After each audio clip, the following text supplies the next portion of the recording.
Ovo je analiza jednog od, verovatno najvažnijih astroloških tranzita pred nama. Krećemo odmah. Dakle, Uran ulazi u Blizance. A da bismo shvatili koliko je ovo retko i značajno, posljednji put se to desilo 40. godina prošlog veka. Evo, kako ćemo proći kroz ovu priču da bismo stvarno razumeli šta nas čeka u narednih 7 godina. Prvo, pričat ćemo o dolasku promene. Zatim, o nečemu što zovemo vremenska kapija. Onda ulazimo u srž 12 lica ove energije. I na kraju pogledat ćemo odjek prošlosti. Pre nego što uopšte počnemo da pričamo o tehnologiji, istoriji ili kako će ovo uticati na pojedinačne znakove, postoji nešto mnogo fundamentalnije. Moramo prvo da razumemo samu prirodu sile kojoj ćemo biti izloženi narednih 7 godina. I da bude jasno, ovo nije neka apstraktna ideja. Govorimo o konkretnom polju sile, o nečemu što će direktno, ali stvarno direktno, upravljati načinom na koji mislimo, kako govorimo, kako učimo i na kraju kako procesuiramo samu stvarnost. Dobro, sad kad smo postavili tu osnovu, vreme je da pogledamo vremensku kapiju. Koji su to ključni datumi ovog tranzita? Pazite sad, 7. jula 2025. Uran pravi prvi inicijalni kontakt sa Blizancima. To su te prve iskre. Ali onda, 8. novembra iste godine, vraća se retrogradno u Bika, kao da zatvara neko staro poglavlje. Pravi početak, onaj definitivni, dešava se 26. aprila 2016. godine. Tad ponovo ulazi u Blizance i tu ostaje. I onda, nakon 7 godina, posle kratkog ulaska u Raka i povratka, 22. maja 2033. trajno prelazi u Raka. To je naš vremenski okvir, to je period o kojem pričamo. Sad ulazimo u samu suštinu. Proći ćemo kroz 12 lica, 12 ključnih osobina ove energije. Idemo redom, jednu po jednu. Prva osobina, paradoks. I ovo je možda i najvažnija stvar koju treba razumeti. Imamo energiju koja doslovno elektriše i ubrzava um. A istovremeno, jedini način da se ona iskoristi je da taj isti um utišamo. To je zapravo ključni uslov za evoluciju svesti koju ovaj tranzit nosi. Da bismo čuli ono duboko, ono suštinsko, moramo da stišamo taj brbljivi, analitički deo uma koji non stop radi. I baš zato su Blizanci, koji vladaju plućima, toliko bitni. Sve počinje i završava se sa dahom. Zapravo, možda je dah jedini pravi ključ celog ovog tranzita. Ne misao, ne informacija, ne brzina, dah. Druga osobina je pronicljivost. Ovo je, prosto rečeno, energija od koje se ništa ne može sakriti. Apsolutno ništa, ni od sebe, a kamoli od drugih. Sve one stvari koje smo gurnuli pod tepih, gurnuli u zaborav, sad izlaze na površinu. I to bez ikakvog napora. Kao hirurg koji instinktivno, bez razmišljanja, zna gde tačno treba da seče, tako i ova energija osvetljava istinu. Naravno, to nije uvek prijatno, ali istina koja se jednom vidi, ona ima potpuno drugačiju težinu. Idemo na treću osobinu, inverzna logika. Šta to znači? Znači da pod ovim uticajem intuicija prva dolazi do zaključka. Tek onda se logika, naknadno, vraća da dokaže i potvrdi ono što intuicija već zna. Znači, prvo imamo bljesak, pa tek onda dokaz. To je um koji ne zida kuću od temelja, ciglu po ciglu, ne. On prvo ugleda gotov krov, celu sliku. On jednostavno zaobilazi klasičan linearan proces, jer mu ne treba. Odmah vidi suštinu. Četvrta osobina, brzina uma. Ovdje bukvalno doživljavamo ubrzanje misaonog procesa. Počinjemo da anticipiramo šta će neko reći, da sagledamo problem pre nego što je i izgovoren do kraja. Najveća mentalna strast postaje, trčanje ispred stvarnosti. To oštrenje intuicije kroz stalno postavljanje hipoteza o onoma što tek dolazi. Jer metak ne juri, metak zna kuda ide. Peta stvar, preuranjena intelektualna zrelost. Um odjednom počinje da postavlja pitanja koja iznenade i onoga ko misli. Javlja se neka nova unutrašnja sigurnost, neka lakoća u razmišljanju. Znate, ono što svet spolja naziva genijalnošću, za ovu energiju to je sasvim normalan način funkcionisanja. Ali baš tu leži i klica usamljenosti, jer postaje jako teško biti normalan među onima koji jednostavno ne vide svet na isti način. Šesta osobina, emocionalna i socijalna samodovoljnost. Značajno raste sposobnost da se prosto mentalno isključimo iz sve te spoljašnje buke. Oslanjanje na sopstvene procene postaje prirodno stanje, zato što unutrašnji glas postaje precizniji i pouzdaniji od bilo kog spoljnog autoriteta. Ali, pazite, sve ima svoju cenu. A cena samodovoljnosti može biti visoka, jer čovek kome niko nije potreban ponekad otkrije da ni on nije potreban nikome, a to otkriće, kad dođe, udara jače od bilo kog spoljnog neprijatelja. Idemo dalje. 7. osobina, spontani proročki dar. Odjednom, sposobnost da se predvide budući događaj nekako prestaje da bude retkost. I da se razumemo, ovo nema veze sa gatanjem. Apsolutno ne. Ovde se radi o umu koji je izložen frekvenciji na kojoj se obrasci vide pre nego što se fizički manifestuju. Zbog toga se ponekad ispostavi da smo bili u pravu. Ali ključna stvar nije dokazati da smo u pravu. Poenta je videti. 8. osobina, i ovo je jako važno, apsolutna sloboda uma. Javlja se jedna duboka unutrašnja potreba da se intelekt oslobodi svih okova tuđih mišljenja, škola, sistema.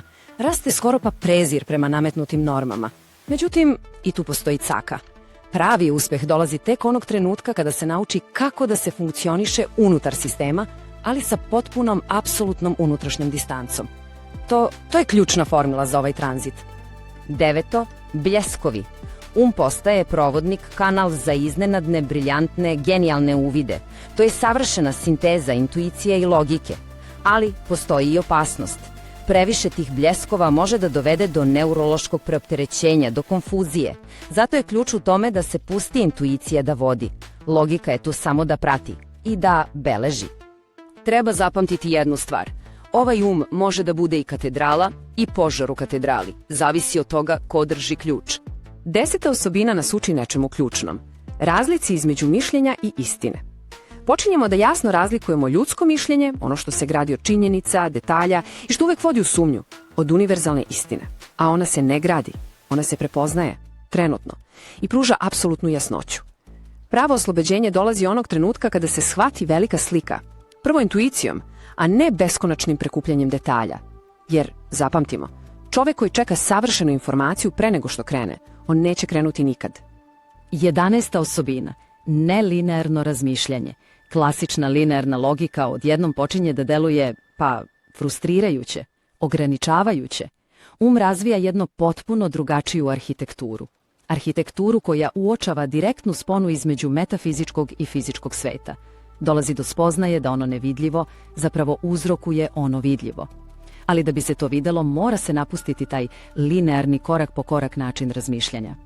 I konačno, 12. osobina, bljeskovi telepatije. Znate onaj osjećaj, pomislite na nekoga i ta osoba se sutradan javi. Intuicija postaje toliko pojačana da se bukvalno graniči sa telepatijom.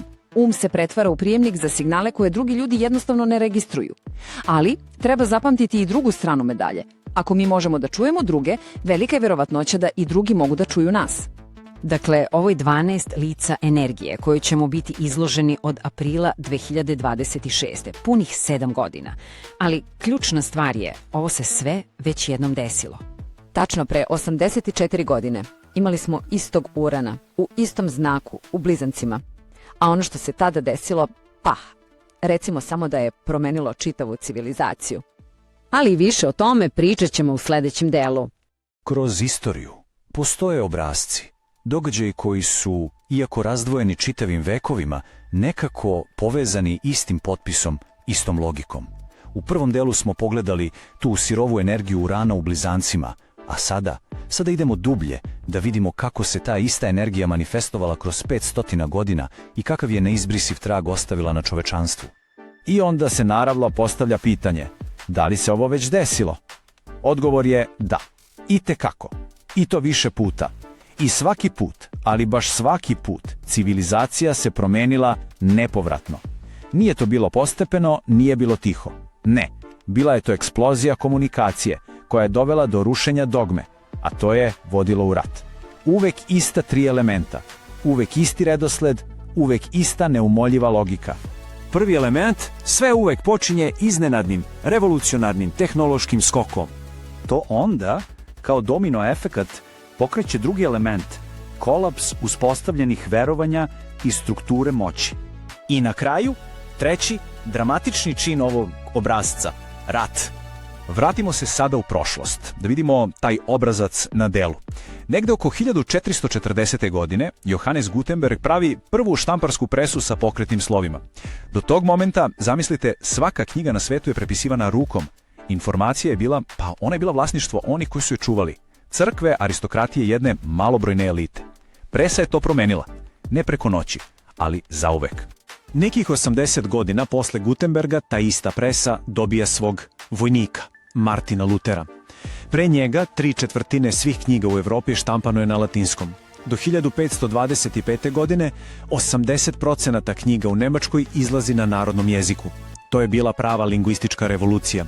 Informacija je pobegla iz manastira i ušla je pravo u domove običnih ljudi. Reč prestaje da bude privilegija. Postaje oružje. I kao svako oružje, samo je čekala svog vojnika. I tako Luter postaje prvi autor bestsellera u istoriji. Govorimo o 500.000 primeraka. 20% celokupne nemačke štampe bili su samo njegovi spisi, a odnos snaga, na svaku katoličku publikaciju dolazilo je 5 protestantskih. Crkva je gubila bitku, jer ko gubi kontrolu nad rečju, gubi kontrolu nad umom. Ali ovo nije samo priča o religiji, ovo je priča o tome šta se dešava kad nova tehnologija komunikacije dođe u ruke onih koji imaju šta da kažu. A onda dolazi do rascepa iznutra. Marburski kolokvij 1529. godine. Luter i Zwingli se sastaju da ujedine protestantski pokret i skoro uspevaju. Slažu se oko 14 od 15 tačaka, ali ta 15. ona ih je rascepila zauvek. Spor je nastao oko samo 4 reči. Ovo je telo moje. Luter je tvrdio, to je bukvalno Hristovo telo. Zwingli je rekao, ne, to je simbolično. I zbog tumačenja te jedne rečenice, protestantizam se podelio na 2 grane koje se nikada više neće spojiti. Luter je na kraju rekao Zwingliju, mi nemamo isti duh. Blizanački obrazac, dualnost, rascep, rat oko značenja reči. A dok se ovo dešava, svet gori. Paralelno traje nemački seljački rat. 300.000 pobunjenika, 100.000 mrtvih. Francisco Pizarro otkriva carstvo Inka. Osmanlije opsedaju Beč. U Indiji se osniva Mogulsko carstvo. I sve to u istom periodu od 7 godina. Sve pod istim uranom u blizancima. Idemo dalje. 84 godine posle Lutera, Galilej okreće teleskop ka nebu. Kepler objavljuje zakone o kretanju planeta. Čovek prvi put vidi ono što se golim okom ne može videti. I to što vidi, ruši kozmološku dogmu koja je trajala 1000 godina. U Nemačkoj u isto vreme izlaze prve redovne novine. Ideje više ne putuju mesecima, nego danima. Obrazac se ponavlja. Nova tehnologija vide i komunikacije vodi rušenju dogme i promeni sveta. Preskačemo opet 84 godine. Thomas Paine piše Zdrav razum, pamflet koji pali fitilj revolucije u čitavoj jednoj naciji. Deklaracije o nezavisnosti, ponovo, pisana reč postaje oružje kojim se kida veza sa monarhijom. I počinje američki rat za nezavisnost. U istom tom periodu otkriven je kiseonik. I onda, 1781. godine, William Herschel otkriva novu planetu, Uran, a otkriven je dok je bio, naravno, u blizancima. Sljedeći ciklus, opet taj razmak od 80 godina. Postavlja se transatlantski telegrafski kabel. To je bio ogroman skok. Po prvi put u istoriji imamo trenutnu električnu komunikaciju između 2 kontinenta. Brzina informacija menja sve. I prirodu rata, i trgovinu, pa i samu istinu. U isto vreme Charles Darwin objavljuje o poreklu vrsta. To je bila biološka revolucija, jednako snažna kao Luterova teološka. Kreacionistička dogma je srušena. A šta sledi? Američki građanski rat. Brat protiv brata, sever protiv juga. Preskočimo još 84 godine, Pearl Harbor. Amerika ulazi u Drugi svjetski rat. Ali ovo je bio prvi istinski rat informacija. Alan Turing razbija enigmu. U isto vreme Enrico Fermi cepa atom. Rađa se atomska bomba. A u B laboratorijama nastaje tranzistor, temelj čitavog našeg digitalnog sveta. I kao da to nije dovoljno, George Orwell objavljuje 1984. Tada je to bila fikcija. Danas su to vesti. Dakle, kad se sve sagleda, obrazac je kristalno jasan. 6 ciklusa, 5 vekova i svaki put jedan te isti mehanizam. Gutenbergova štamparska presa, Luterov prevod Biblije, Galilejev teleskop, Paineov revolucionarni pamflet, telegraf, ENIAC. Svaki put se pojavi nova tehnologija komunikacije koja razbije monopol nad informacijom i da glas onima koji ga pre nisu imali. I svaki put posljedica je rat. Ne uvek konvencionalan, ali uvek rat. seljački rat, američka nezavisnost, građanski rat, svetski ratovi. U suštini, uvek je to bila borba za kontrolu nad rečju, nad umom i na kraju nad samom istinom. 6. ciklus počinje 2026. godine i postavlja se ključno pitanje: šta je naša štamparska presa, šta je naša enigma, šta je naš telegraf? Odgovor zapravo nije u budućnosti. Odgovor je već tu. Veštačka inteligencija, digitalni blizanci, sintetička telepatija, ratovi koji se ne vode oružjem nego kodom i istina koja se više ne može razlikovati od simulacije. Ali o svemu tome u trećem delu. Dobrodošli u našu novu analizu. Uronit ćemo odmah u stvar, hladne glave i, verujte, sa apsolutnom preciznošću. Pred nama je duboka analiza tehnoloških i društvenih tektonskih promjena koje donosi 6. ciklus Urana u blizancima. Ovo uopšte nije neka apstraktna priča o dalekoj budućnosti, ne, ovo je dokumentarac o budućnosti koja je već počela. Znači, dešava se sada. U prethodnim delovima smo pokrili energiju i istoriju, a sada prelazimo na ono što se dešava u ovom trenutku. Zvanično ulazimo u doba digitalnih klonova. Evo precizne mape puta za danas. Prolazimo kroz 6 ključnih faza. Počet ćemo sa malim velikim trigonom, zatim prelazimo na anatomiju digitalnih blizanca, kognitivni šok, krizu istine, rađanje takozvanog hibridnog uma i na kraju zašto je autentičnost naše posljednje utočište. Krećemo od prve tačke. Mali veliki trigon, odnosno astrološki katalizator ubrzanja. Trenutno se nalazimo u jednom izuzetno retkom periodu. 3 transcendentalne planete menjaju znak i to deluje kao sirovi katalizator. E sad, obratite posebnu pažnju na maj 2029. godine. Tada Uran dolazi tačno na svoj severni čvor u blizancima.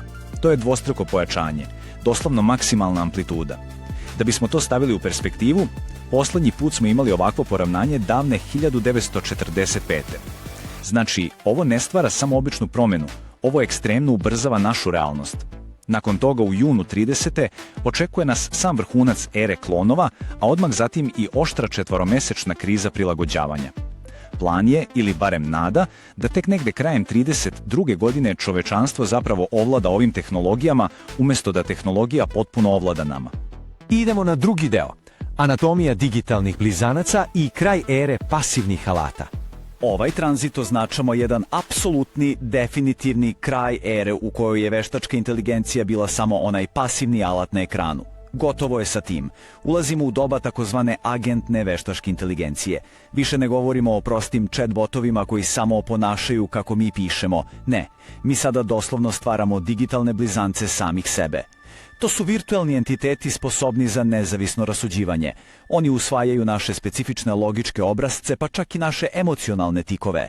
Gledamo pravu budućnost u koju društvo masovno i, pazite, vrlo dobrovoljno, prepušta svoj glas, svoje pisanje i celokupno stvoralaštvo algoritmima. I u tome leži celokupna težina ovog fenomena. Slušajte pažljivo. Digitalni blizanac je ogledalo koje ti pokazuje šta sve jesi, ali i šta sve nisi. I to ogledalo zahteva odgovor. Blizanci, kao arhetip, vladaju komunikacijom i duplikacijom. Ali ovi entiteti nemaju duševnost, nemaju nikakav unutrašnji život. Samim svojim postojanjem oni nas upozoravaju da moramo razvijati ono što se nikada ne može izmeriti i iskopirati. Zamislite to ovako. Sa jedne strane imate digitalnog blizanca. On je u potpunosti izgrađen od podataka, sintakse i gole simulacije. To je to. A sa druge strane stoji autentični identitet. Vaša savest, dubina vašeg prosuđivanja, autentična empatija i na kraju krajeva duša. Odgovor koji ono ogledalo zahteva je zapravo bistrenje uma. Moramo razumeti da je digitalni blizanac tu samo da posluži, ali apsolutno ne može da zameni ono što čoveka čini čovekom, daleko izvan onih podataka koje svakodnevno proizvodi. E sad, postoji jedna ogromna opasnost o kojoj se jako retko govori, a to je atrofija. Znate kako mišić propada kada prestanete da ga koristite? Potpuno ista stvar se dešava sa našim urođenim mentalnim udovima zbog prevelikog oslanjanja na tehnologiju. Pamćenje, koncentracija, sposobnost za ono istinsko duboko razmišljanje. Kada naš um delegira bukvalno sve svoje dužnosti mašini, on rapidno gubi oštrinu. A da bismo tu oštrinu zadržali, neophodni su svakodnevno vežbanje i prisustvo, a ne prebacivanje posla na algoritam. Što nas dovodi do jednog surovog, ali neophodnog zaključka. Individuacija prestaje da bude luksuz za psihoterapeute.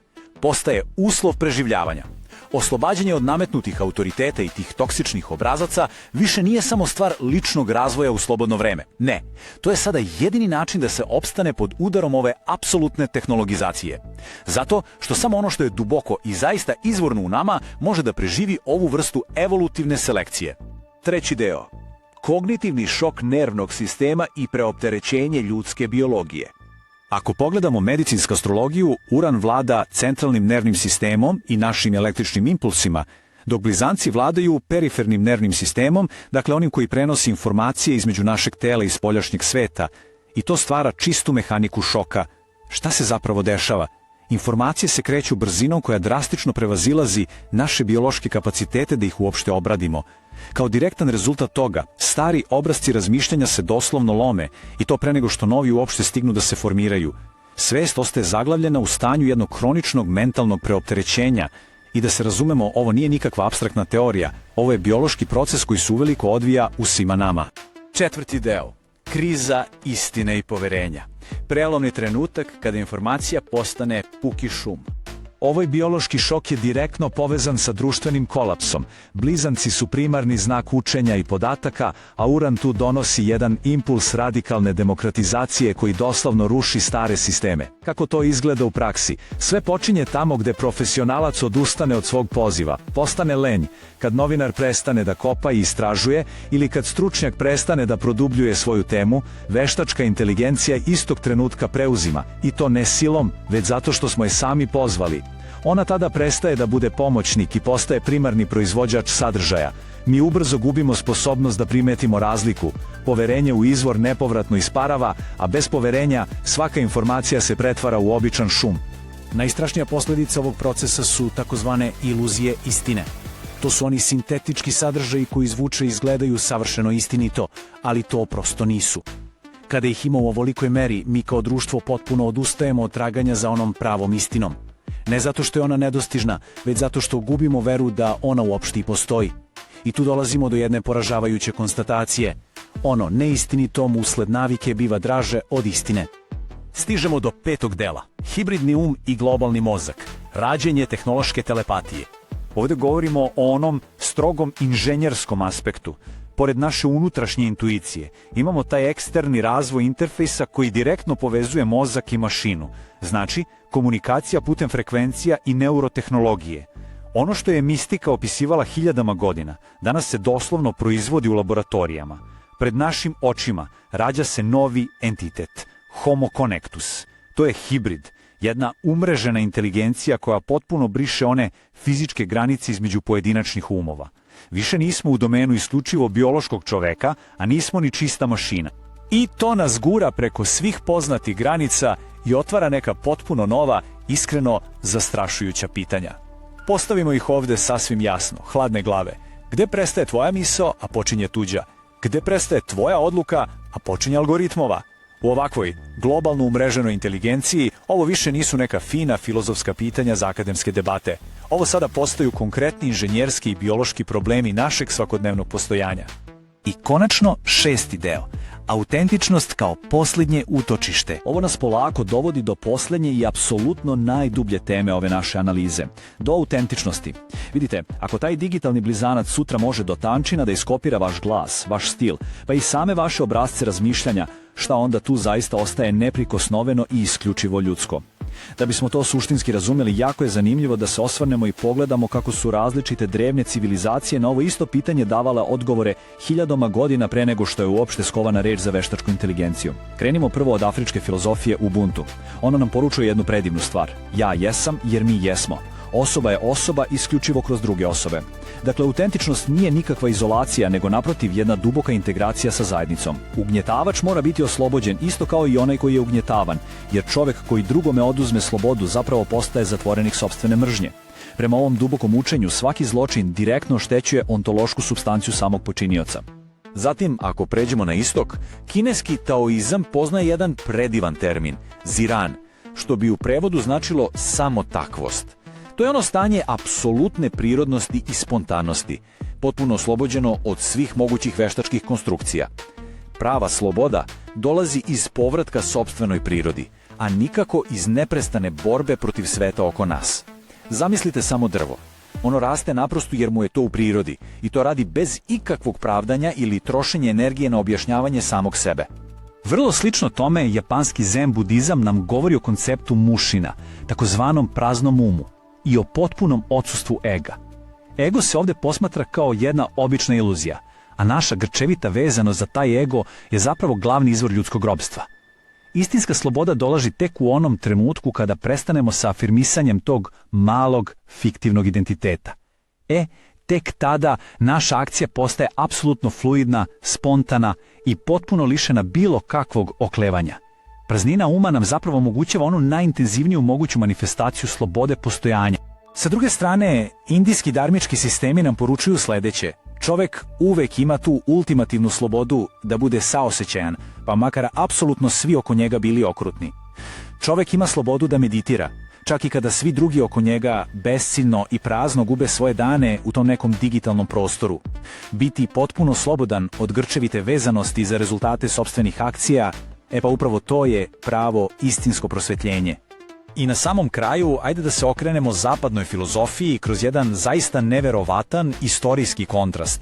Imamo Marka Aurelija, rimskog cara i velikog stoika, koji je samom sebi, sedeći u šatoru usred teških ratnih pohoda, zapisao da jedino što čovek zaista suštinski kontroliše jeste njegov sopstveni stav. A s druge strane imamo Epikteta, čoveka koji je bio bivši rob, a koji je govorio apsolutno istu tu stvar, samo iz potpuno suprotnih, onih najnižih mogućih društvenih okolnosti. Dakle, ta ključna poenta je tu tačno pred nama, car i rob. Ista sloboda. Jer ona nema veze sa položajem, vlasništvom, ni okolnostima. Ona ima veze isključivo sa onim što čovek suštinski jeste u trenutku kada mu se apsolutno sve to oduzme. I tako se kroz potpuno različite jezike i kroz različite vekove provlači jedna te ista neverovatno moćna poruka. Autentičnost nije nešto što se gradi. Autentičnost je ono što ostaje kad se sve naučeno, nametnuto i lažno skine. Što nas dovodi do ultimativne istine ovog predstojećeg ciklusa. I ovo dobro upamtite. Autentičnost kao posljednje utočište, jer je jedino što ne može da se simulira. Znači, to nije neka slatka motivaciona poruka kojom se hrabrimo u teškim danima. To je gola, hladna mehanika preživljavanja u doba digitalnih klonova. Samo onaj potpuno neponovljivi, organski i najdublji deo nas može da se odupra ovoj totalnoj simulaciji. Međutim, posljedice onog kognitivnog šoka koji smo malo pre spomenuli, taj doslovni raspad identiteta i biološko preopterećenje, to zahteva sopstveni prostor za jednu jako temeljnu analizu. Pre nego što se kao čovečanstvo u potpunosti suočimo sa mašinama, moramo prvo da se zapitamo da li smo možda već sada izgubili sposobnost da im se odupremo. O tome ćemo detaljno govoriti u sledećem 4. delu ove analize. Do tada, pažljivo posmatrajte svet oko sebe. Budućnost ne šalje najave, ona je već uveliko tu.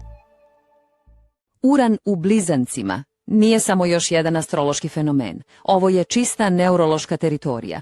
Naš sistem se izlaže ogromnoj energiji, a stari mentalni obrasci se razbijaju neuporedivo brže nego što naša biologija može da ih prati.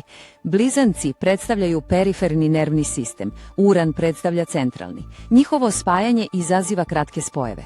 Informacije jure drastično brže nego što mozak uspeva da ih obradi. Imamo osjećaj kao da u glavi držimo 20 otvorenih tabova istovremeno.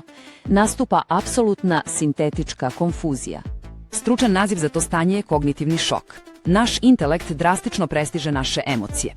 Se doslovno cepa na 20 paralelnih tokova svesti koje je nemoguće sjediniti. Telo tu abnormalnu brzinu registruje kao fizički biološki napad. Koji je naš odgovor? Hiperintelektualizacija. Sposobni smo za savršenu analizu katastrofe uz potpunu isključenost iz emotivnog proživljavanja. Empatija nestaje.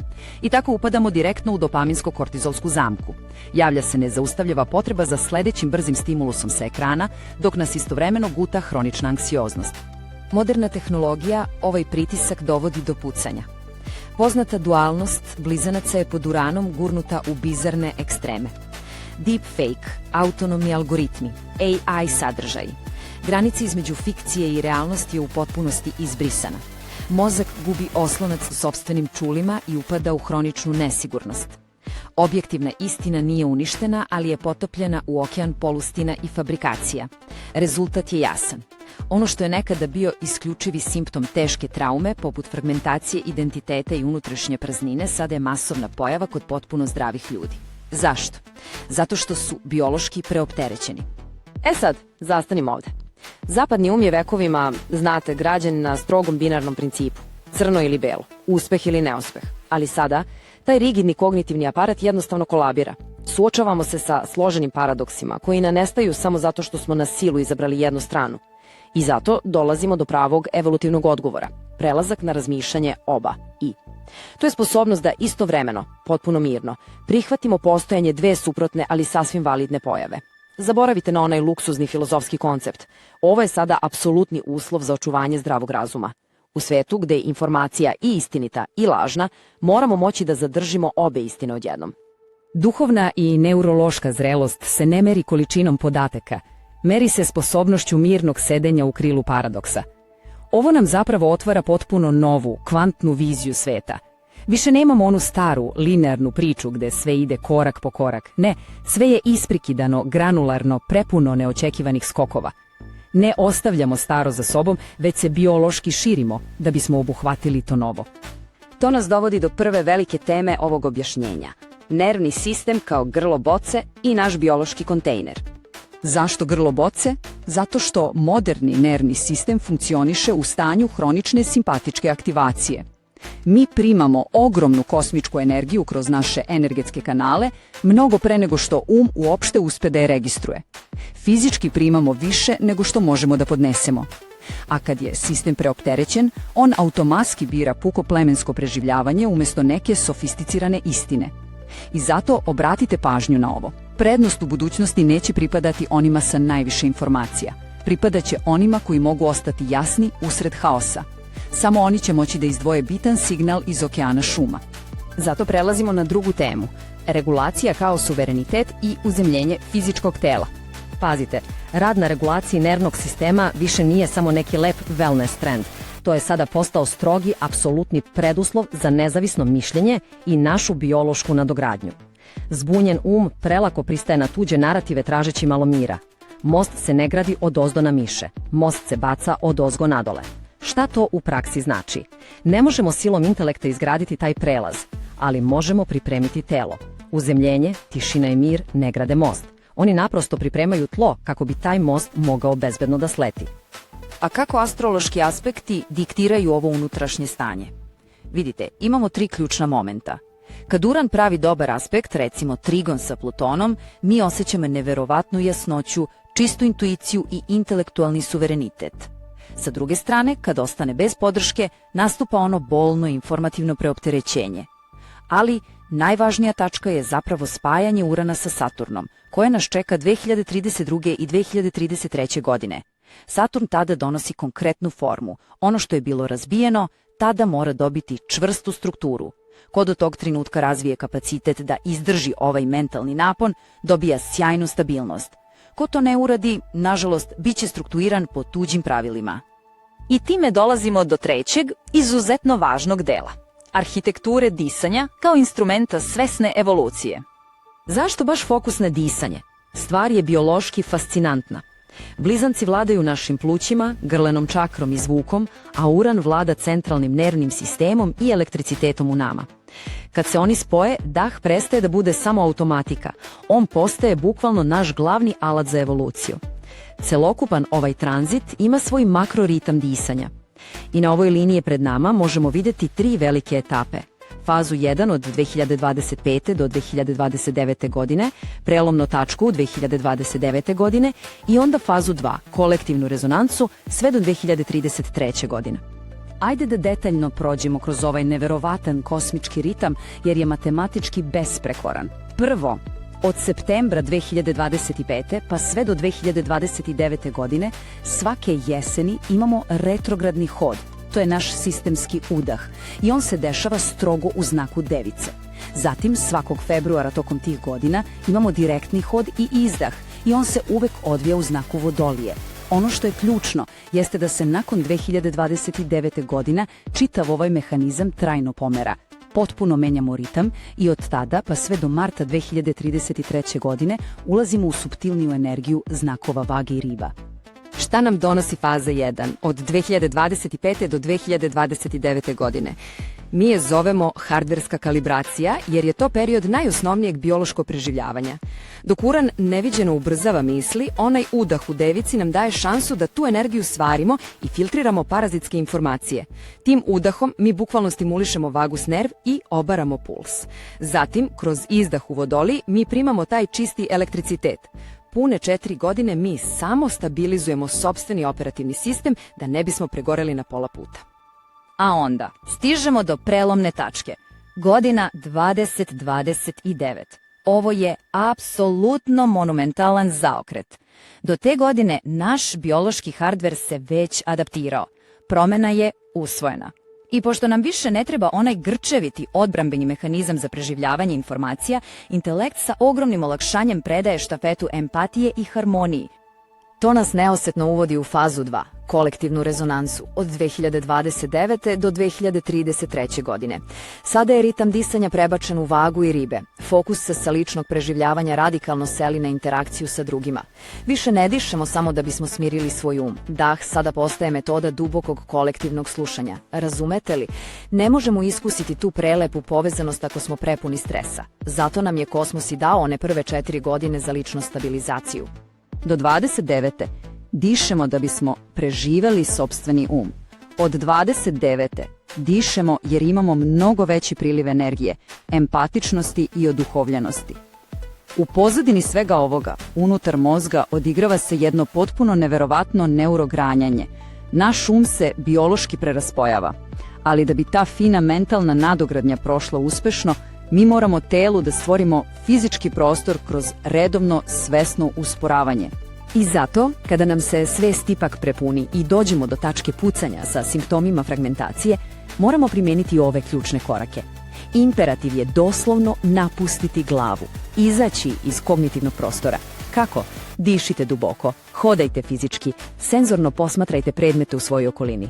Tako direktno prekidate one zatvorene panične petlje u mozgu. Ovo nisu nikakve lifestyle floskule. Ovo je goli temelj naše odbrambene arhitekture.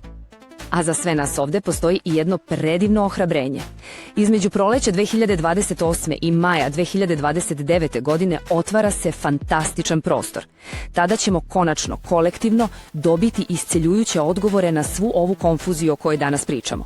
U tom periodu će stvari najzad dobiti svoj puni smisao i doneti nam veliko, preko potrebno rasterećenje. Dok hrabro koračamo ka tome, ostavljam vam 4 važna pitanja za duboko premišljanje. Koje priče koje pričam sebi o svojoj realnosti su postale istrošene i sprečavaju moj napredak?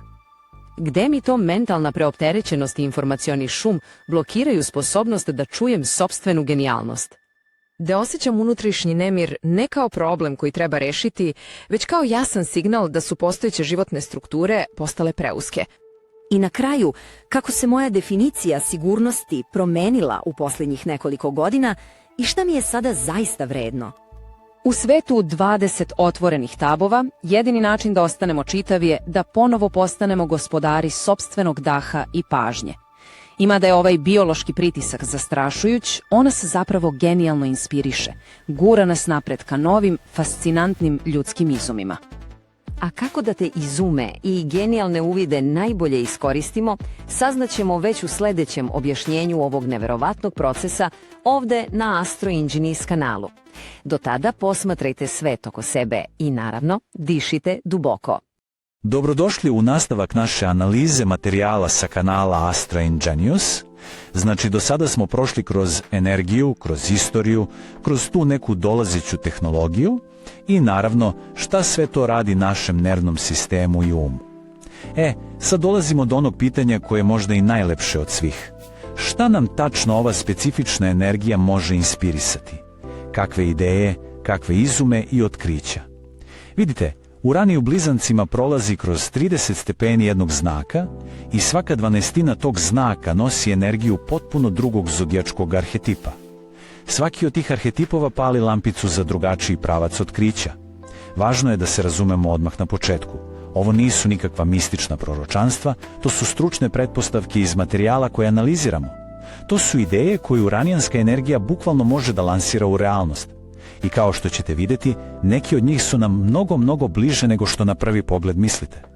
Prelazimo odmah na prvi veliki koncept s ovog slajda i to je univerzalni omni prevodilac. Ovo je 12 blizanaca. U blizancima znači Merkur na kvadrat. Pričamo o ksenolingvistici, bioakustici i AI kriptografiji. Pošto su blizanci taj neki ultimativni prevodilac, zaboravite na telepatiju. Ovdje veštačka inteligencija kopa do samog korena komunikacije u prirodi. Zamislite samo budućnost gdje nosimo pametne naočare ili slušalice koje nam uživo prevode one kompleksne zvuke kitova ili recimo elektrohemijsku komunikaciju korenja u šumi, pa čak i vibracije vetra i sve to pretvaraju u potpuno smislen jezik. Zemlja prestaje da bude nema sila. Prvi put u istoriji mi uspostavljamo svestan, dvosmerni razgovor sa životinjama i kompletnom biosferom. Drveće ne ćuti. Kitovi ne pevaju bez razloga. Vetar nosi informaciju. Mi samo nismo imali prevodiča. Što se tiče razvoja, putanja je prilično impresivna. Od trenutnog stanja, gde tamo do 2026. na Zemlju gledamo kao na nemu silu, prelazimo u fazu gde se ogroman tehnološki pomak očekuje već do 2028. godine. A ona puna realizacija, ta prava, fantastična dvosmerna komunikacija, prognozira se do 34. Idemo dalje, sljedeći na redu je izum pod nazivom kvantna amnionska suspenzija. Ovo nam je 12 raka u blizancima. Ulazimo u inercijalnu mehaniku, žirofluidnu arhitekturu i trauma medicinu. Rak kao arhetip vlada majčinstvom, plodovom vodom, tom nekom ultimativnom zaštitom života. Beba u majčinom stomaku pluta u tečnosti koja savršeno raspoređuje pritisak, zar ne? Majka može da padne, a beba unutra ne osjeti bukvalno nikakav udarac. Imamo i simbol same krabe, spolja tvrda ljuštura, unutra savršeno bezbedna vodena sredina. Očekuje se da naučnici iskopiraju ovo savršenstvo prirode, prosto tako što će potpuno fizički razdvojiti unutrašnjost nekog objekta od njegove spoljne ljušture. Posljedice apsolutno ogromne u više grana. Evo, uzmimo saobraćaj za primjer. Auto pri brzini od 150 na sat udari u zid. Spolja se zgužva kao limenka, ali mi putnici, pošto se nalazimo u tom amnionskom polju, ne osjećamo ni najmanji trzaj. Smrtnost u saobraćaju bukvalno pada na nulu. Zatim arhitektura. Zgrade u trusnim područjima se grade kao objekat unutar objekta. Udari zemljotres od 9 Richtera, lomi se taj spoljni skelet zgrade, dok stanovi unutra bukvalno lebde u suspenzionom polju. Ljudi mirno sede u foteljama, gledaju kroz prozor kako se sve trese, a podovi unutar zgrade ostaju savršeno ravni. U medicini, oni teško povređeni pacijenti se leče u kapsulama nulte gravitacije. Telo više ne troši energiju boreći se sa pritiskom sopstvene težine, pa je zarastanje ekstremno ubrzano. I na kraju, brodogradnja. Onaj klasični princip žumanceta u jajetu. Oluja baca spoljni oklop broda na sve strane, ali komandni most i posada se nalazi u centralnoj sferi koja se uvek automatski niveliše. Kapetan stoji uspravno. Kafa na stolu ne mrda. Samo preko kamera vidi kako se okean oko njega suludo okreće. Ova vremenska linija nam vrlo jasno crta taj progres. Znači, nakon te trenutne zavisnosti od spoljnog pritiska obeležene na 26. godinu, okvir predviđa strahovito ubrzanje razvoja tehnologije suspenzije negde od polovine 27. pa do 29. godine. Puna realizacija i komercijalna primjena fluidne zaštite, to nas verovatno čeka do 42. godine. Sada se prebacujemo na energiju. Ovaj slajd sjajno upoređuje koncepte. Sa jedne strane imamo centralizovani aerovorteks ili takozvano lavlje srce. To nam je 12 lava koja donosi kinetičku aerodinamiku, topologiju fluida i potpuno novu eolsku ekonomiju. Gledano iz ove vizore, današnje vetrenjače su prosto rečeno primitivne. One hvataju vetar samo iz jednog pravca, prave neverovatnu buku, opasne su za ptice i što je najgore, kad udari prava oluja, one moraju da se ugase. Arhetip lava, sa druge strane, jednostavno ne trpi haos i rasipanje. Otkriva nam se sistem zasnovan na zlatnom preseku. To su zapravo monumentalni statični objekti, bez spoljnih pokretnih delova. Njihova pametna aerodinamika jednostavno usisava taj haotični vetar iz svih 360 stepeni i spiralno ga sabija u svoj savršeni centar. Ono što je ovdje ključno, haos se pretvara u laminarni tornado koji bez ikakvog trenja okreće generator sa gotovih 99% iskoristivosti. Ovo nam donosi zgrade koje doslovno dišu. Zamislite nebodare budućnosti sa aerodinamičnim porama. Udari stravična oluja, zgrada samo propusti taj haos kroz sebe, sprovede ga pravo u centralno lavlje srce i pretvori ga u besplatnu struju za čitav stambeni blok. Orkanski vetrovi prestaju da budu bilo kakva pretnja društvu. Naprotiv, oni postaju naš najveći sponzor besplatne energije. Priroda radi svoj posao, mi vladamo pameću i redom. Kao što možemo da primetimo na ovoj tranzicionoj liniji, prelaz sa te neke haotične kinetičke energije iz 26. doneće nam jedno značajno ubrzanje razvoja eolske ekonomije između 28. i 30. godine. Vrhunac, odnosno apsolutno puna realizacija ovog moćnog sistema aerovorteksa, uključujući i te zgrade koje dišu, očekuje se tamo do 50. Ono što sledi je apsolutno fascinantno. Radi se o konceptu hiperguste mikrohrane, što vuče inspiraciju iz 12 device u blizancima. Tu ukrštamo molekularnu gastronomiju, nutritivnu biohemiju i sintetičku biologiju. Zašto? Zato što arhetip device naprosto prezira rasipanje i neefikasnost. Autori ove analize vrlo oštro primećuju da je današnji proces ishrane realno primitivan. Mi uzgajamo milione tona hrane, kuvamo to, a onda ljudski želudac iskoristi jedva nekih 20%. Sve ostalo je klasičan biološki otpad. Ali pazi sad, kombinujući neverovatnu biotehnologiju i kodiranje podataka, naučnici dolaze do toga da kompresuju hranu na isti onaj način na koji mi danas kompresujemo digitalne fajlove. Jedna mala kockica teška svega 10 grama nosi u sebi 3000 kalorija. Sadrži savršeno optimizovan profil svih 50 esencijalnih nutrijenata i proteina u 100% apsorpcije. Šta nam to zapravo znači? To je konačan kraj svetske gladi, hranu za celu jednu državu ili kontinent možete distribuisati pomoću par dronova. Nema više potrebe za onim gigantskim klanicama ni za beskrajnim njivama koje samo gutaju naš ekosistem. Ljudi će naravno i dalje moći da jedu normalnu hranu iz čistog užitka, ali glad koja je egzistencijalni problem, ona se naprosto briše. A ovo je i revolucija za svemir jer astronauti na putu za Mars više neće tegliti tone smrznutih zaliha. Hrana za godine putovanja staje bukvalno u jedan jedini kofer. Kutija veličine paklice cigareta hrani čoveka mesec dana. Ova progresija prema rešenju je prosto zapanjujuća. Od tog nekog primitivnog nutritivnog rasipanja sa kojim se borimo od 26. ubrzanje celog ovog molekularnog procesa se predviđa već do 29. A s druge strane, puna realizacija te hiperguste ishrane i taj veliki, konačan kraj svetske gladi mogle bi da postanu naša realnost do 54. godine. Ajde sada da pogledamo taj neki nebeski globalni nivo sa planetarnim atmosferskim harmonizatorom. Ova je 12 vage u blizancima koja označava moćnu integraciju velikog vazdušnog trigona. Uran u blizancima, sunce u vagi, energija vodolije. To je neverovatna kombinacija. Vazduh plus vazduh plus vazduh. Arhetip vazduha nam jasno kaže da on nema granice i naprosto ne može da se ogradi zidom. Taj veliki vazdušni trigon donosi nam tehnologiju koja više ne leči samo posledice, već leči sam dah ove planete. Govorimo o kvantno-ionskim harmonizatorima atmosfere.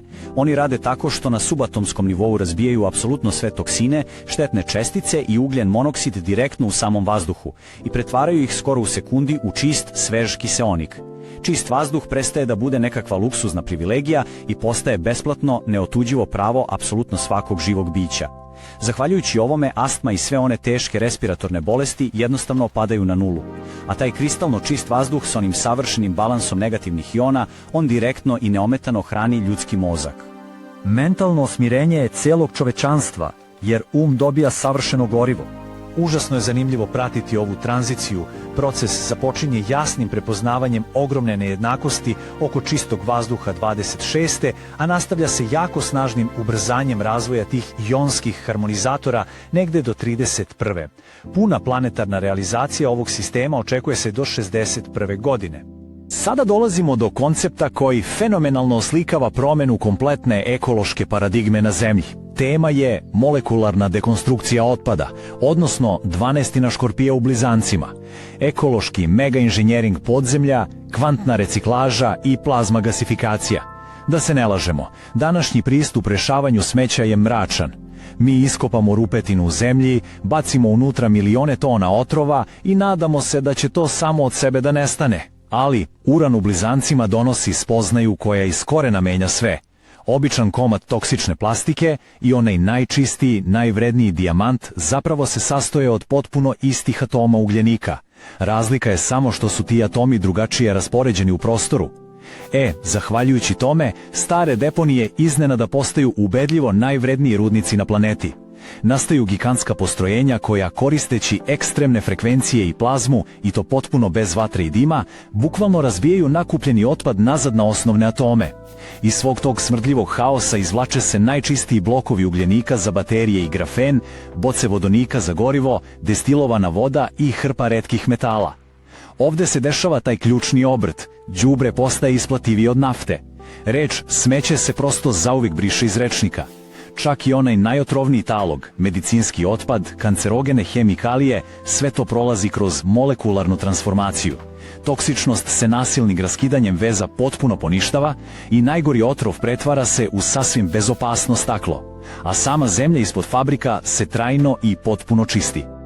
Đubre ne postoji. Smeće je korisna materija koja je loše kodirana i pomešana. Sudeći po periodima sa ovog slajda, od onog kritičnog ekološkog zagađenja koje trpimo 26. ubrzanje dekonstrukcije otpada i te kvantne reciklaže očekuje se oko 31. i 32. godine. Puna globalna realizacija i potpuno razbijanje smeća stiže nam negde do 70.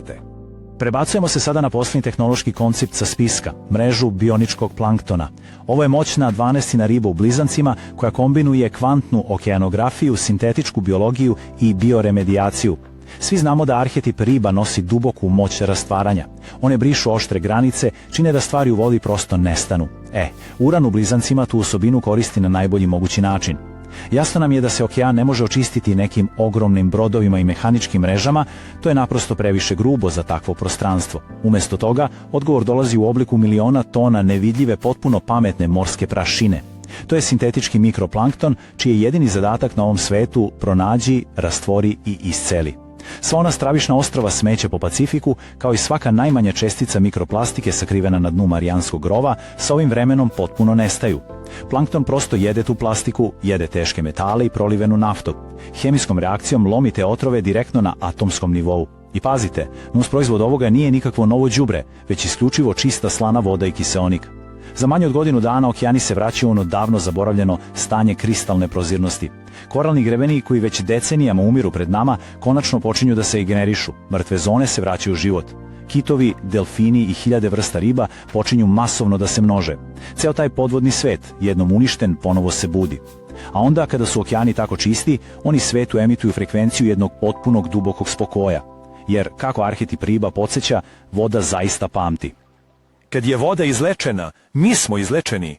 Prateći ovu posljednju evolutivnu liniju od masovnog umiranja koralnih grebena obeleženog na 26. ubrzanje primjene sintetičke biologije očekuje se oko 32. i 33. godine. Konačna i apsolutna kristalna prozirnost okeana nas čeka negde do 95. I ajde da na kraju sumiramo ovu vizionarsku listu, 7 neverovatnih izuma. Imamo 3 potpuno isceljene elementa, vazduh, zemlja, okeani. Predviđa se bukvalan kraj svetske gladi, kraj saobraćajnih smrti, kraj deponija kakve poznajemo i onaj najlepši moment, dvosmerni razgovor sa samom prirodom. Moramo ponovo da naglasimo, ovo iz perspektive ove analize nisu nikakva magijska proročanstva. Ovo su stručne pretpostavke zasnovane na astrološkim arhetipovima koji kroz čitavu našu istoriju imaju vrlo jasnu naviku da se uvek obiste. I to često na načine koje apsolutno niko nije mogao da predvidi. Samo se setite da nam je svaki prethodni ciklus Urana u blizancima doneo neki izum koji je iz korena promenio svet i način na koji komuniciramo. Od štamparske prese, preko telegrafa, pa sve do kompjutera. Sledeći revolucionarni ciklus je već tu. I sada nam ostaje još samo jedino veoma bitno pitanje.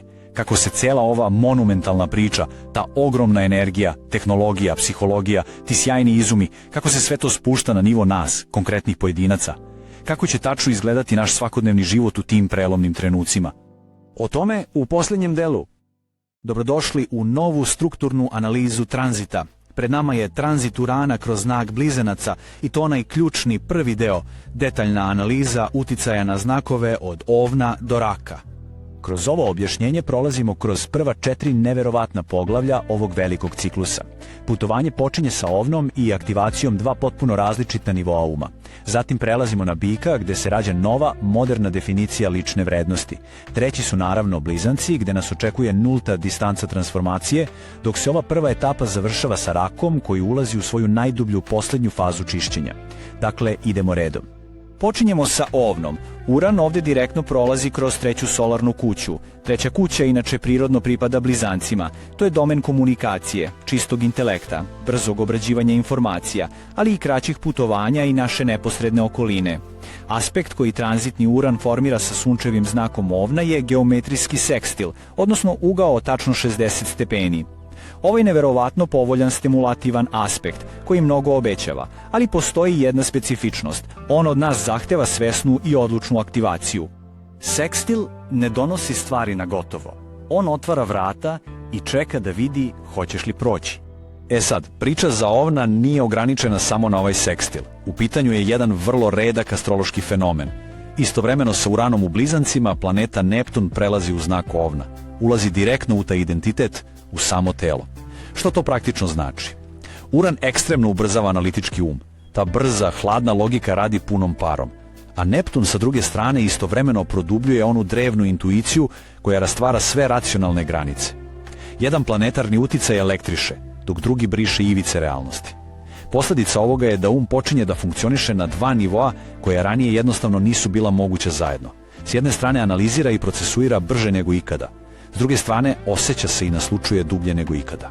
Svako ko uskladi oba ova mehanizma istovremeno, potpuno bez panike, dobija gigantsku prednost na terenu. Sposobnost učenja potpuno novih veština, a posebno onih tehnoloških, bit će doslovno izuzetna. Svi poslovi koji su vezani za medije i inovacije ovdje dobijaju fantastičnu podršku. Ipak, brzina samog uma dodatno ubrzava brzinu jezika. Misao prosto izleti iz usta pre nego što prođe racionalni filter, što vrlo lako donosi ozbiljne rastepe sa bliskim okruženjem. Zato je izbor jasan. Ili ostati u onom starom okruženju koje je poznato ali preusko, ili hrabro ući u ono koje je potpuno novo, inteligentno i neverovatno živo. Da vidimo kako to izgleda hronološki. Ključni periodi su jasno raspoređeni. Svaki septembar, u trenucima kada Uran kreće retrogradno, jeste pravi znak za usporavanje komunikacije, to je idealno vreme za reviziju starih stvari i projekata, nikako za lansiranje novih. Međutim, svaki februar jeste upravo taj idealan mesec za snažnu akciju, za objavljivanje i lansiranje potpuno novih ideja. Posebnu pažnju treba obratiti na maj 2029. godine, kada dolazi do konjunkcije Urana sa severnim čvorom. Tada treća kuća dobija svoj apsolutni maksimum, a to donosi takve javne objave i projekte koji doslovno menjaju pravila igre. Kasnije, u junu 2032. i maju 2033. godine, formira se konjunkcija Urana i Saturna koja će precizno strukturirati i dati trajnu formu svim onim najboljim rezultatima. Zato, mudro upravljanje mentalnom energijom apsolutna je tema celog ovog perioda. Umesto rasipanja pažnje na 100 strana, neophodno je potpuno fokusirano učenje. Takođe, izuzetno je važno uvesti praksu te jedne svesne pauze pre nego što se nešto izgovori naglas.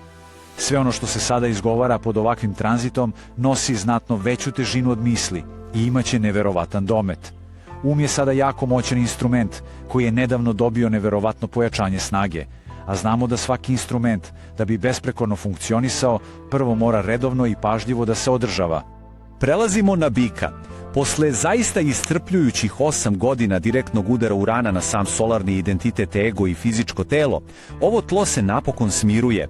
Izlazak Urana iz bika donosi tu neophodnu duboku stabilizaciju.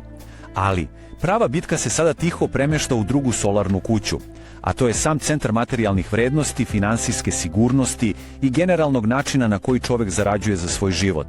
Uran ovde formira aspekt koji se zove polusekstil. To je jako blag, reklo bi se neprimetan aspekt, neće jako udarati, ali će neprestano uporno gurati. Zbog toga će bilo kakvo oslanjanje na spore, tradicionalne i opšte poznate modele prihoda postati gotovo nemoguće.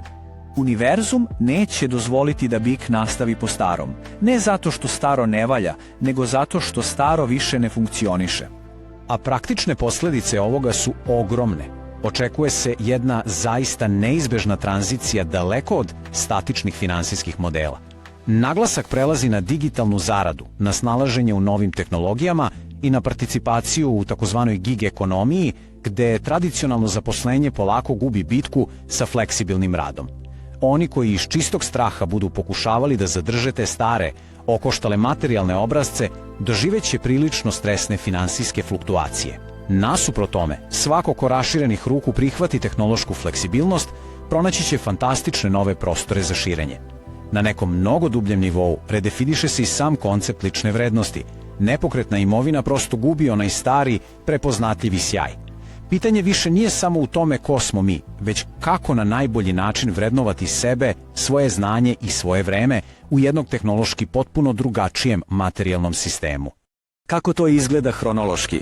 Septembar, opet po pravilu, predstavlja idealnu pauzu i priliku za reviziju svih finansijskih strategija. Februar služi isključivo za hrabru akciju i nova, inteligentna ulaganja. Ali ovde imamo nevrovatno važan moment. Od aprila 2028. do juna 2030. godine strogi Saturn prolazi kroz sam znak bika. I Saturn uvek zahteva najviši nivo obavezne discipline. U istom tom periodu, maj 2029. aktivira drugu kuću novca do njenog apsolutnog maksimuma. Dakle, to je test. Onaj ko tokom preklapanja ova dva tranzita sam ne napravi besprekoran red u finansijama, treba da zna da Saturn ne oprašta neozbiljnost, napravit će red umjesto njega po visokoj ceni. Na samom kraju, u junu 2032. godine, taj isti Saturn konačno i trajno konsoliduje celu tu novu strukturu. Zato se ova sekcija za bika završava najvažnijom mogućim strategijom. Potrebno je apsolutno otpuštanje te zastarele iluzije da materijalna stabilnost podrazumeva nepromenljivost i stanje u mestu.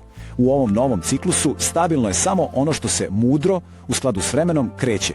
Usavršavanje modernih tehnoloških veština postaje presudno. Brza, fleksibilna monetizacija postojećeg znanja više nije samo dobra opcija, to postaje osnovni temelj funkcionisanja i lične sigurnosti. A sada blizanci. Bez ikakve sumnje, apsolutni protagonisti cele ove epohe. Ulazak Urana u ovo sazvežđe označava onaj ekstremni lični reset o kojem slušamo samo jednom u životu. Uran prolazi direktno kroz prvu solarnu kuću. To je naša kuća sopstva, mesto gde obitavaju identitet, karakter i samo fizičko telo. Aspekt je najmoćniji mogući, to je konjunkcija, takozvana nulta distanca. Pripremite se za apsolutnu, munjevitu i pomalo šokantnu reviziju načina na koji se posmatra okolina, ali i načina na koji okolina posmatra tu potpuno novu osobu. Da budemo sasvim praktični, ovo nije samo psihološki proces. Menja se kompletan fizički izgled, stil oblačenja, stil prezentacije, ton glasa. Ali najdublja promjena se dešava u sferi lične slobode. Javlja se nezaustavljiva potraga za apsolutnim oslobođenjem od bilo kakvih okova, a pravila koja su do juče bila podnošljiva, odjednom guše do nepodnošljivosti.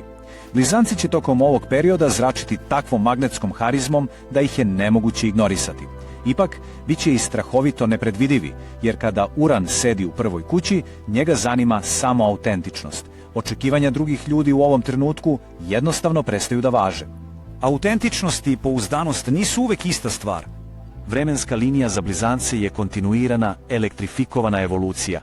Svaki septembar jeste period blagog usporavanja, jako potreban mesec da se u glavi nekako integrišu sve one neverovatno brze promene identiteta. A onda svaki februar gura u sledeći snažan talas transformacije.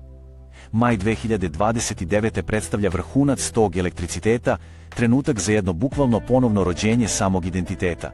A onda se cela stvar spušta na zemlju, jer u junu 2032. i maju 2033. godine surovi Saturn zahteva da to potpuno novo ja konačno dobije svoju zrelu formu.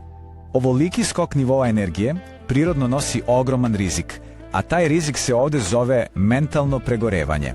Kognitivna brzina dovodi do hronične napetosti. Obrada misli nestaje ni noću pred spavanje. Zato je karmički zadatak ne uplašite se svog rasta, niti kritikovati sebe ako ljudi iz prošlosti više ne umeju da vas prepoznaju. Ako pokušamo iz straha da zadržimo staru verziju sebe, direktno povređujemo sopstveni nervni sistem. Svesno uzemljanje i odmor tela su ovde ultimativni alati za preživljavanje. Jer, moramo upamtiti, telo je kontejner, je struja, struja bez kontejnera, požar. Završavamo ovaj prvi krug sa znakom raka. Kod raka Uran u blizancima preuzima kontrolu nad 12. kućom. 12. kuća je poslednji sektor zodijačkog kruga. To je ujedno i najskrivenije, najmisterioznije mesto. Kuća gde se čuvaju naši podsvesni obrasci, duboke tajne, tu su svi periodi izolacije, ali i čista duhovnost. To su također i oni psihološki zatvori u kojima godinama živimo bez svesti o tome. Za raka, uran ovde ne radi na površini, ne pomera spoljne fasade. On radi isključivo iznutra, kopajući po podsvesti i temeljno pripremajući teren. Sve ovo donosi događaji koji deluju prilično katarzično. Javljaće se ekstremni bljeskovi, jake intuicije i veoma vizualni, lucidni snovi koji rešavaju probleme i daju odgovore kojih svesni um nije ni bio svestan. Ovo su iznenadna psihološka buđenja.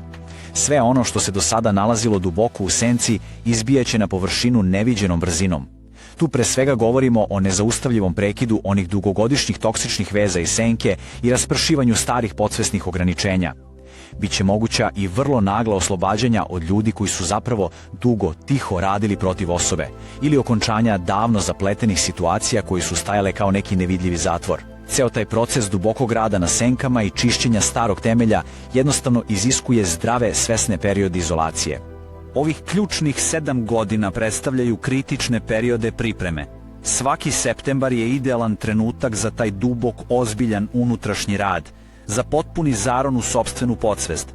Nasuprot tome, svaki februar funkcioniše kao ventil za radikalno oslobađanje tih dugo potiskivanih emocija. Maj 2029. godine donosi apsolutno najintenzivnije čišćenje na svim nivoima i najrevolucionarnije uvide u sebe. A onda, jako bitan datum, od juna 2031. godine Saturn ulazi na isti teren. On se pridružuje Uranu. Tada sve to duboko čišćenje dobija oblik neverovatno oštre, beskompromisne i strogo sistematizovane duhovne discipline. Nema više guranja stvari po tepih. Ovo nije kazna, ovo je priprema. I onaj ko se pripremi, ulazi u 33. kao nov čovek. Za kraj priče o raku imamo završni, izuzetno moćan nacrt za efikasno kretanje kroz 12. kuću. Prvo, prihvatiti svaku, pa i najčudniju intuiciju, apsolutno bez ikakvog straha. Drugo, dozvoliti onim starim, zakopanim traumama da hrabro isplivaju na površinu, umjesto da se troši ogromna energija na njihovo ponovno potiskivanje. I treće, svesno integrisati ta neočekivana psihološka otkrića u svakodnevni život. Onaj ko odbije ovaj rad na senkama, taj rizikuje prenos starog, teškog tereta. Jer onog trenutka kada nakon ovog tranzita Uran pređe iz 12. kuće direktno u prvu, za stari prtljag tamo više neće biti mesta. I pre nego što završimo ovu analizu za prva 4 znaka, vreme je da se zapitamo koja stara struktura mora biti otpuštena danas da bi se napravilo mesto za ono što dolazi sutra. Dobrodošli. Pred nama je Uran u Blizancima, 6. deo naše analize, odnosno njen drugi segment. Danas radimo jednu zaista dubinsku dokumentarnu analizu izvornog materijala, fokusirajući se na prognoze za znakove od lava do škorpije. Slušate Astro Ingenious analizu. Naš cilj danas je da sagledamo sve one praktične, ali i duboke psihološke posljedice ovog ogromnog tranzita za naredna 4 znaka. Spremite se, jer ovo menja mnogo toga. U redu, hajde da zaronimo u ovo i pogledamo našu mapu puta. Prvo ćemo obraditi lavu i njegove domete u 11. kući. Zatim prelazimo na devicu i fenomen profesionalnog prepuštanja. Nakon toga sledi vaga i njeno kosmičko širenje, a završavamo sa škorpijom i dubinskom transformacijom. Ono što želim jeste da nakon ovog izlaganja svi mi izađemo sa jednom neverovatno jasnom vizijom za budućnost. Krećemo odmah od našeg prvog znaka. Lav, mreža i zajednica. Sledi nam jedan fascinantan 7-godišnji ciklus socijalne prekompozicije. I, verujte mi, ovaj tranzit predstavlja zaista redak dar. E sad, šta se tu zapravo dešava? Uran ulazi u 11. solarnu kuću, a to je domen društvenih mreža, velikih grupacija i onih širokih kolektivnih ciljeva. I pazite ovo, 11. kuća je prirodni dom Urana. To je izuzetna pogodnost. Formira se jedan dugotrajni sekstil sa lavljim suncem. Govorimo o 60 stepeni čiste podrške koja traje punih 7 godina. Ali, i to je jedno veliko ali, sekstil uvek, apsolutno uvek, traži aktivaciju. Znači lavovi koji se zaista pokrenu, koji preuzmu inicijativu, oni ulaze u ciklus u kome se bukvalno ceo njihov socijalni svet prekomponuje iskoreno. U život naglo, gotovo preko noći, ulaze napredni mislioci, neki tehnološki orijentisani ljudi koji šire vidike na način na koji stari krug poznanika to jednostavno više ne može. I tu nastaje jedan bolan, ali potpuno neophodan proces. Tradicionalna, ili možemo reći prevaziđena prijateljstva, prosto moraju da otpadnu.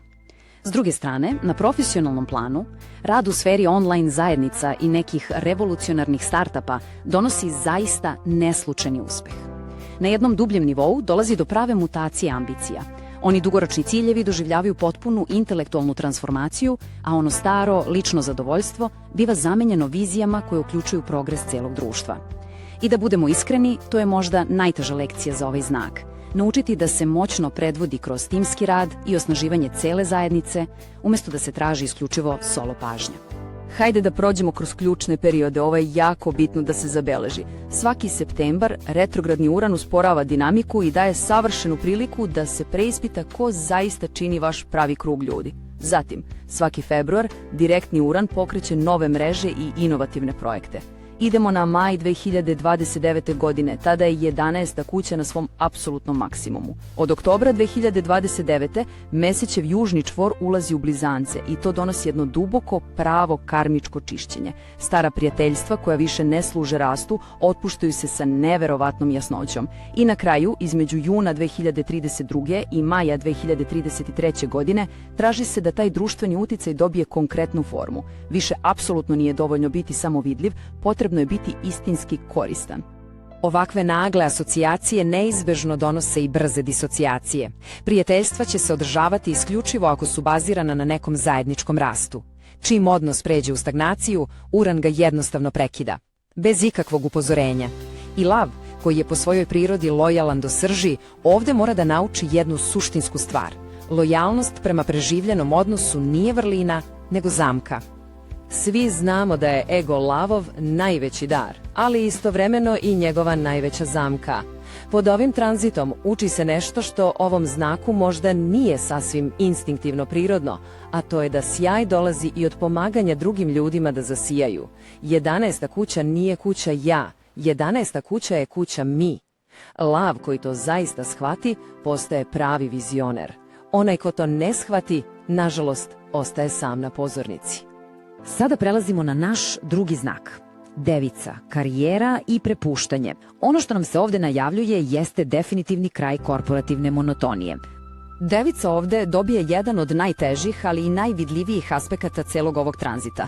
Karijera, profesionalna reputacija i zapravo sve ono po čemu svet donosi sud o vama idu na ozbiljnu reviziju.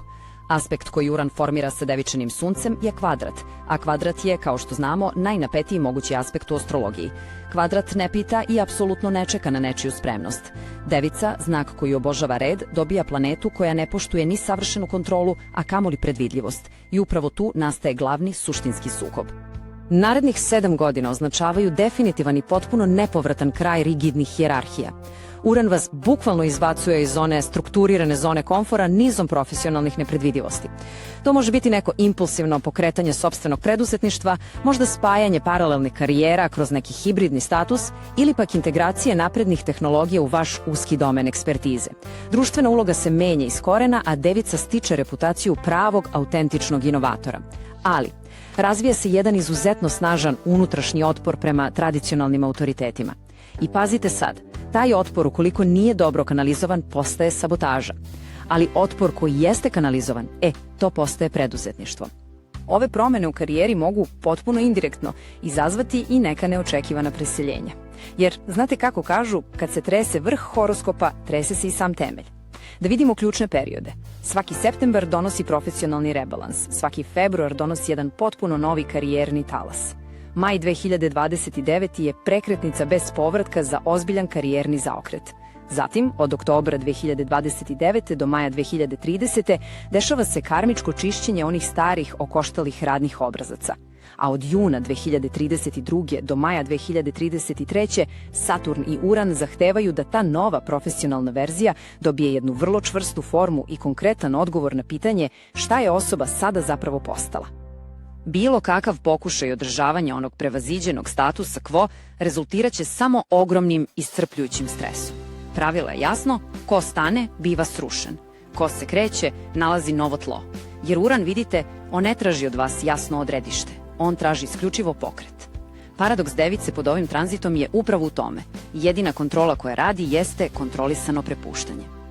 A sada treći znak, vaga, širina i smisao.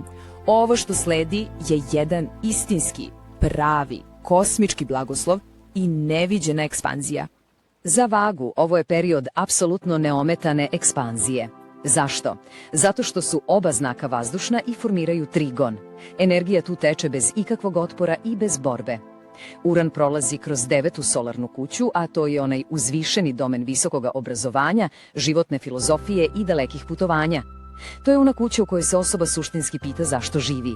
I odgovori počinju da dolaze kao bljeskovi, kao spoznaje koje menjaju celokupnu životnu filozofiju. I to potpuno prirodno, bez potrebe da se bilo šta na silu forsira. Stare nasleđene ideologije i kulturne dogme rapidno se zamenjuju nekim potpuno novim kosmičkim i maksimalno tolerantnim konceptima. Ova predstavlja transformaciju celokupnog sistema verovanja. Iznenadna, veoma duga putovanja drastično menjaju pogled na svet, a onaj najveći rast zapravo leži u prihvatanju onoga što je do juče bilo potpuno strano. Otvaraju se zaista izvanredne šanse za jedno globalno zagovaranje novih vrednosti, dolazi do proučavanja alternativnih naprednih disciplina, pomislite na kvantnu fiziku ili recimo globalnu etiku. To postaje ne samo usputna strast, već jedna potpuno nova stabilna životna struktura. Idemo dalje da vidimo kako se ova priča gradi kroz vreme. Ključni periodi. Svaki septembar usporava ovu ekspanziju, ali samo zato da bi se integrisalo to novo znanje. Zatim, svaki februar donosi jedan snažan intelektualni talas. Maj 2029. je apsolutno savršen period za publikovanje originalnih misli i ideja. Od oktobra 2029. 9. kuća prolazi kroz otpuštanje onih starih uverenja koja jednostavno više ne služe rastu. I konačno, između juna 2032. i maja 2033. godine, univerzum zahteva da se ta nova filozofija zaista živi u praksi. Postavlja se ključno pitanje: da li vaša životna svakodnevica odražava tu filozofiju? Ako ne, vreme je za hitno usklađivanje. Moj glavni savjet ovde je da se svesno i pre svega hrabro iskoristi ova divna trigonska podrška neba za mentalni rast. Istraživanje nepoznatog ne treba da donosi strah, ono donosi apsolutno oslobođenje. Jer, zapamtite, upravo tamo, u nepoznatom, leži najveća životna sreća i smisao. Konačno, dolazimo i do našeg posljednjeg znaka za danas, Škorpija, dubina i transformacija. Sledi jedno radikalno otpuštanje drevnih, duboko ukorenjenih trauma. Pazite ovako, Škorpija sada izlazi iz jednog iscrpljujućeg 7-godišnjeg ciklusa nestabilnosti u odnosima. I sada se Uran seli u 8. solarnu kuću, a to je njena prirodna teritorija. To je mesto dubinske psihološke transformacije, intime i tuđih resursa. Aspekt koji se formira je kvinkunks. To je jedan prilično nelagodan aspekt koji traži konstantno prilagođavanje. Najbolje ga je opisati kao cipelu koja malo žulja. Znate onaj osjećaj, ne žulja dovoljno da je odmah skinete, ali vas konstantno podsjeća da je nosite. Finansijski gledano, svaka struktura koja je podeljena sa partnerima ili možda nekim korporacijama biva radikalno revidirana. Da, mogući su iznenadni dobici, ali i šokantni gubici preko tuđih resursa, što na kraju zahteva apsolutnu finansijsku osamostaljenost. Na nivou intime dešava se nešto jako oslobađajuće. Svaka forma emotivne manipulacije biva glatko i momentalno odbijena. Ona stara, obsesivna vezivanja se prosto seku, a kreiraju se neka nova partnerstva u kojima preovladava prozračna, jasna mentalna sloboda. Psihološki događa se oslobađanje od onih teških nasleđenih trauma, i to putem neverovatnih, gotovo šokantnih prosvetljenja. Duboke rane, one koje su nošene godinama, odjednom se kristalno razumeju i onda se neverovatno lako jednostavno puštaju, bez ikakve drame. Beležimo i ovde ključne periode. Svaki septembar nudi savršenu priliku za psihološku integraciju svega onoga što je tokom godine isplivalo na površinu. Svaki februar pokreće novi duboki talas transformacije. Maj 2029. donosi verovatno najdublja čišćenja i radikalne uvide u sopstvenom psihu. Od oktobra 2029. 8. kuća prolazi kroz pravo karmičko otpuštanje. Svi oni stari energetski i finansijski dugovi dolaze na naplatu, ali i na definitivan otpis. Od juna 2032. do maja 2033. zahteva se da ova nova psihološka struktura dobije jedan vrlo jasan oblik. Saturn, znate, on ne pita za osjećanja. Saturn isključivo pita šta je to tačno izgrađeno od svega onoga što ste proživeli. Intelektualizacija ovih mračnih, intimnih procesa donosi neverovatnu, iscjeljujuću jasnoću. Ono što je do sada bilo isključivo na nivou instinkta počinje neverovatno duboko da se razume. Pod ovim tranzitom Škorpija otkriva nešto fantastično. Da njen identitet ne zavisi od toga koliko je skrivena i misteriozna, već koliko je zapravo hrabro otkrivena svetu. Razumevanje misterije ne uništava misteriju, samo menja odnos prema njoj. Ključna tačka, zapravo ono najvažnije što ovdje treba shvatiti, jeste sledeće. Potpuno je neophodno ostaviti onu staru želju za kontrolom po strani. Morate prihvatiti da se ne može upravljati resursima drugih ljudi, ni onim finansijskim, ni emotivnim, ni energetskim. Umesto toga, potrebno je investirati isključivo u ličnu psihološku fleksibilnost. Zašto? Zato što pod ovim tranzitom važi jedno jedino pravilo. Jedino što se zaista kontroliše jeste sopstvena sposobnost da se transformiše. I to je suštinski jedino što je zaista potrebno. I time polako dolazimo do samog kraja naše današnje analize. Ostaje nam jedno krupno pitanje za razmišljanje. Da li će ovih narednih 7 godina biti provedeno u grčevitom držanju za prošlost ili u hrabrom prihvatanju ove distrupcije ka jednoj kristalno jasnoj, moćnoj viziji budućnosti? Dobrodošli u finalno poglavlje naše velike analize tranzita Urana u Blizancima. Ljudi, sa ogromnim entuzijazmom ulazimo u ovaj poslednji deo. Želim da odmah postavimo jedan duboko pozitivan, svetao i kristalno jasan ton. Danas analiziramo poslednja 4 znaka zodijaka i ovo je onaj magični trenutak kada se sve niti konačno spajaju. Gledamo kako se ta neverovatna, gotovo nezamisliva kosmička mehanika direktno odražava na vašu svakodnevicu, na vaše odnose i na vašu kreativnost. Znači spremite se, jer pred nama je jedno apsolutno fascinantno putovanje kroz inovacije i potpuno oslobađanje. Idemo! Evo kako izgleda naša mapa puta za danas. Struktura je vrlo precizna i idemo redom, znak po znak. Prvo ćemo pokriti Strelca, zatim pod brojem 2 prelazimo na Jarca, treća je Vodorija i za samo zatvaranje ove serije tu su Ribe pod brojem 4. To je naš jasan raspored i on nam daje tačnu putanju za sve ove fenomenalne koncepte koje ćemo danas detaljno da razložimo. Deo prvi, Strelac i ta čuvena opozicija u 7. kući.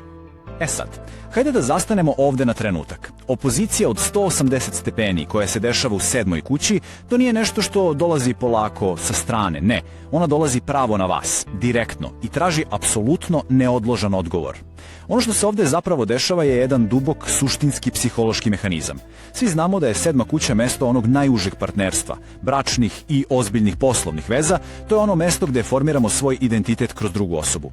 Zato ova Uranova opozicija deluje kao iznenadno radikalno ogledalo. Vaš partner doslovno postaje kristalni odraz one vaše neistražene unutrašnje slobode koju potajno priželjkujete. I šta radi Uran? On silovito, gotovo hiruški, razbija ta stagnirajuća partnerstva.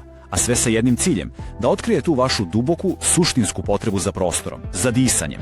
Znači, zajednice ili ugovori koji počivaju isključivo na nekoj pukoj navici ili inerciji, bit će naglo raskinuti. Zašto? Jer Uran prosto jednostavno nikada ne pregovara o slobodi. Kako to izgleda u praksi? Manifestuje se kroz vrlo iznenadne raskide dugoročnih ugovora. Na ličnom planu ovo donosi jedno frapantno, gotovo magnetno privlačenje.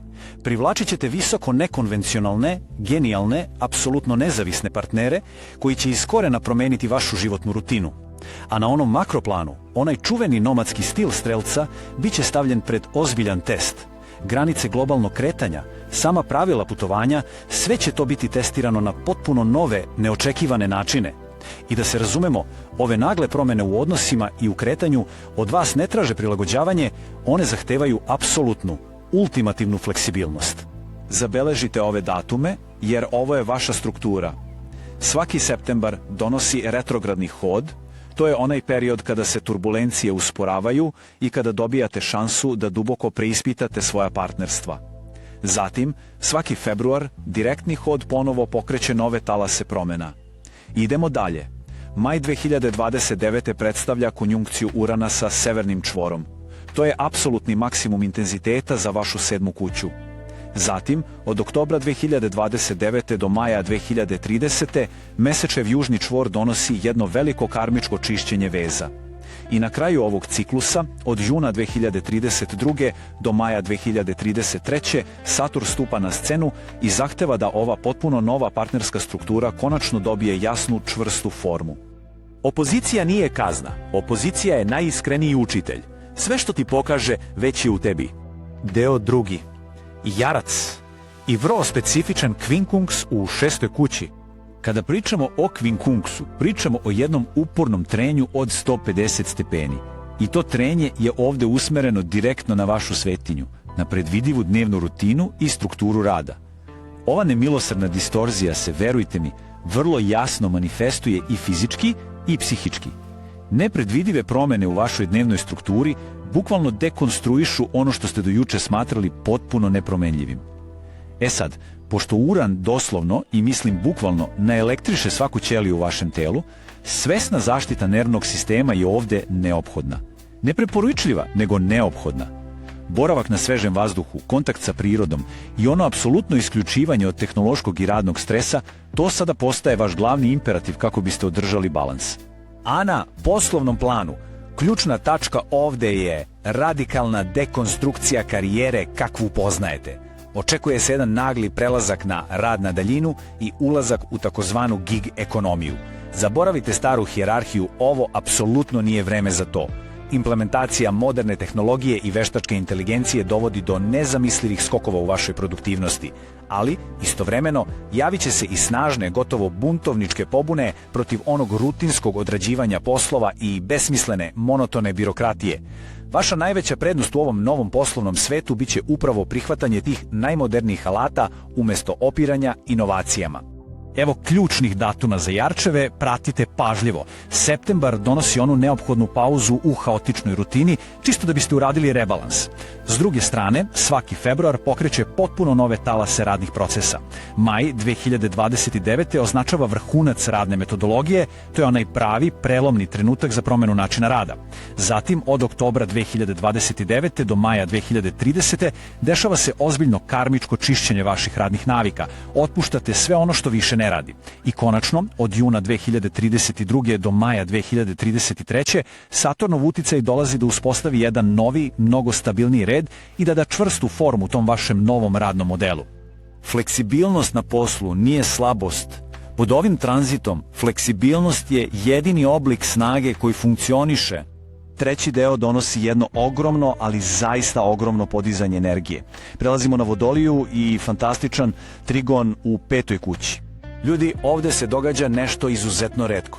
Pričamo o savršenom trigonu od 120 stepeni, koji bukvalno označava početak jednog zlatnog doba i vaše neprikosnovene kreativne moći. Stvara se jedna zastrašujuće moćna i izvanredno pozitivna fuzija. Uran i Pluton se usklađuju iz trigona i to rade bez ikakvog otpora. Nema kočnica. Pluton donosi duboku tektonsku ličnu transformaciju, dok vaš vladar Uran donosi ogromno intelektualno buđenje. Ova jedinstvena kombinacija formira ubedljivo najproduktivniji, najslobodniji i najlepši kreativni period u čitavom jednom životnom veku. Kako se ovo prevodi u realnost? Pa, efekti su neverovatno živopisni. Vaše vizionarske ideje konačno dobijaju globalne platforme. Stvara se jedan savršen, fluidan spoj visoke tehnologije i umetničkog izraza i vi donosite inovacije koje su daleko ispred svog vremena. A šta je sa ljubavlju? Na romantičnom planu spremite se za munjevite, ekstremno intelektualno stimulativne i potpuno nekonvencionalne romanse, od kojih će mnoge započeti upravo u tim digitalnim sferama. Takođe, za vas koji ste roditelji ili planirate to da postanete, bit će jako izraženi potpuno neobičajni pristupi vaspitanju. Vaša deca će biti drugačija, kao da nose neki dar genijalnosti direktno iz budućnosti. Ove ključne trenutke apsolutno morate posmatrati kao prave prozore za lansiranje vaših revolucionarnih ličnih projekata. Slušajte pažljivo. Septembar služi za kreativnu integraciju, dok februar redovno donosi novi talas sjajnih ideja. Maj 2029. je vaš apsolutni vrhunac. To je onaj idealan trenutak za stvaranje nečega što ostaje kao vaša kreativna baština. Od oktobra 2029. do maja 2030. odvija se čišćenje ega i otpuštanje starih obrazaca izražavanja. I konačno, od juna 2032. do maja 2033. cela ta vaša velika vizija prelazi u konkretnu materializaciju i dobija svoju čvrstu, opipljivu formu. Kosmički vetar u leđa je nemerljiv i redak, ali ekstaza bez discipline je samo buka. Trigon daje vetar, ali jedra mora sam da podigne. I stižemo do samog kraja. Finalno, 4. poglavlje, ribe i onaj intenzivan kvadrat u 4. kući. Sada malo smirujemo energiju jer ulazimo u vrlo duboke vode. Ovaj intenzivan kvadrat od 90 stepeni ide pravo u srž. On duboko preispituje i remeti vaše najintimnije geografske i emocionalne korene. Svi znamo da četvrta kuća predstavlja taj unutrašnji temelj našeg identiteta. Ona je naš sigurni dom. Pod ovim tranzitom dešava se jedna nemilosrdna, gotovo ogoljena dekonstrukcija mesta boravka i nasleđene porodične karme. Emocionalna težina celog ovog procesa leži u bolnom, ali verujte mi, apsolutno neophodnom sećenju starih psiholoških pupčanih vrpci. Odbacinanje tih starih tegova, onih koji stalno ograničavaju vašu evoluciju, donosi na kraju jednu nezapamćenu slobodu i ogroman skok svesti. Ako pričamo o konkretnim promenama u domaćinstvu, one donose iznenadna, potpuno neplanirana međunarodna preselenja. Pričamo o potpunoj redefiniciji onoga što uopšte zovete domom. Ekstremne tehnologije se odjednom integrišu u vaš životni prostor i dolazi do snažnog, trajnog prekidanja decenijskih porodičnih obrazaca. Znam da zvuči strašno, ali taj gubitak fiksne adrese zapravo predstavlja jedan nužan, predivan korak ka vašoj istinskoj duhovnoj zrelosti i vašem konačnom oslobađanju. Ova strukturalna vremenska linija će vam biti kao svetionik, ohrabrujuća mapa kroz ove turbulentne periode.